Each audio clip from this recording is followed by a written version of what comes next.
weewaawo.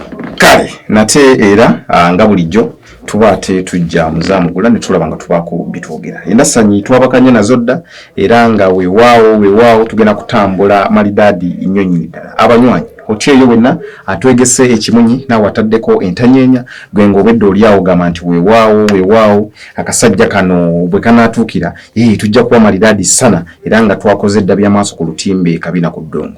Kale nno tusimye nga lubende mu kitimba ate okulaba ng'omunywanyi mugiyekumiddeko nnyonyi ddala nga weewaawo nga naawe ogamba nti olwaliro kambeeko kyenjiga. Tukyali mu cultural diversity yaffe whereby tuleeta abantu okuva mu mawanga ag'enjawulo, twafuna abanankole, twafuna baki, ate nga leero tugenda kubeera n'omukyalo Omuganda. Weewaawo kigenda kubeera kijjobi ate akiraba ku mbaga y'amajjanja y'essaawa okyerabireko. Kale ndowooza olumasa katulugyeko ate tube nga tugenda mu kinyusi ky'olunaku olwaleero.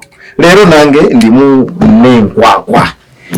Mukyala mukambwe omuko nnyonyi ddala era nga abanamulaba mujja agamba nti Profesa otukoze eki gigamba obukabazi bagebogerako bulijjo bye biro n'ebijujulu anti bye bagamba nti esanafu ekoze eki etambula egaludde. Ogamba otya?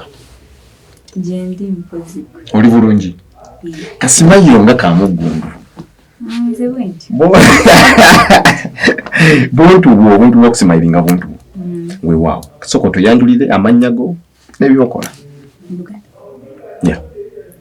Amanya nze Mirembe Christine nga nsoma ngenda third year nkola journalism and communication. Hey, oli student? Yes. Oh, where?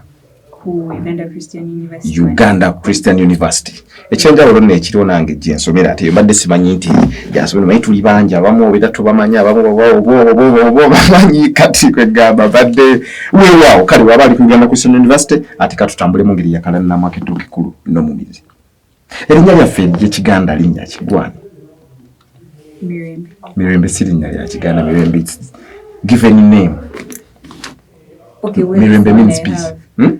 The one I have. Weddiraki? Ndiga. Muzukulu wa? Lwomwa. Muzukulu wa Shibo. Ndiga muzukulu wa Lwomwa. Akabiro kammwe empologoma.